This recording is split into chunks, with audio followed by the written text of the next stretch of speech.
What is or should be a woman? A strong, bright presence, thoroughly imbued with a sense of her mission on earth and a desire to fill it. Ida B. Wells is my grandmother's mother on my father's side of the family. Ida B. Wells was a woman who was born into slavery in 1862 in Holly Springs, Mississippi, and then she eventually got involved in the suffrage movement. She used her voice as a form of activism when it came to her journalism to speak truth to power. That segued into becoming a civil rights activist. She had many facets of her life, but the common thread is that she really fought for equal rights for women and African Americans. So now let's go to the story where she meets her husband. Well, the story that I was always told was that my great-grandparents, Ida B. Wells and Ferdinand Barnett, met in Chicago. Ida came to work with Frederick Douglass on a pamphlet that would be distributed at the World's Fair. The idea of the pamphlet was to educate people when it came to how African Americans were treated and also the contributions that we had made in this country, which were omitted from the World's Fair.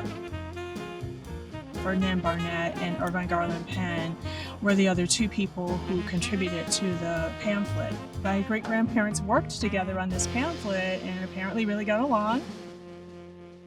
From what I learned about my great-grandfather, he was born free. But then after the Fugitive Slave Act was passed, then his parents moved to Canada to escape, to make sure that they would never be captured. And then he eventually moved back to this country. He was educated at what is now Northwestern University. He settled in Chicago and became an attorney. He had his own law firm, and he also founded the Chicago Conservatory. I guess there were a lot of women chasing after him. He was, considered a really good catch, and he was like, no, I'm gonna wait for the right woman. We are all convinced that he just really liked strong women. My great-grandfather, who was born, 170 years ago, was okay with a woman having her own identity and having her own career, even keeping her own name. He was teased of who wears the pants in your marriage and that kind of thing. And I guess his whole attitude was like, I'm happy in my marriage. Why don't you worry about your own marriage? I think my great-grandfather deserves a lot of credit for providing the environment that made it possible for her to do what she did.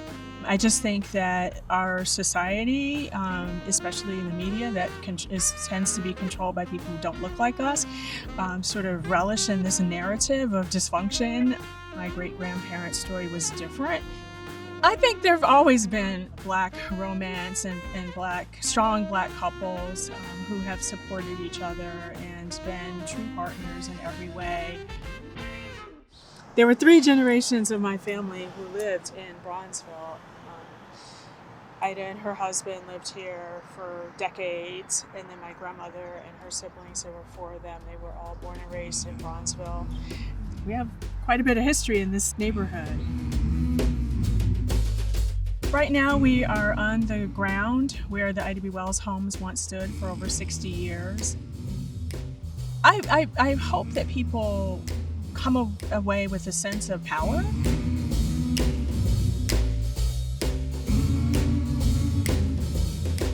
Why do you think it is important to make sure a building like this still exists in our community? There is a sense of history, there's a sense of tradition and recognizing and celebrating heritage. I just think it's really important for us as a society overall to respect and honor and celebrate our past.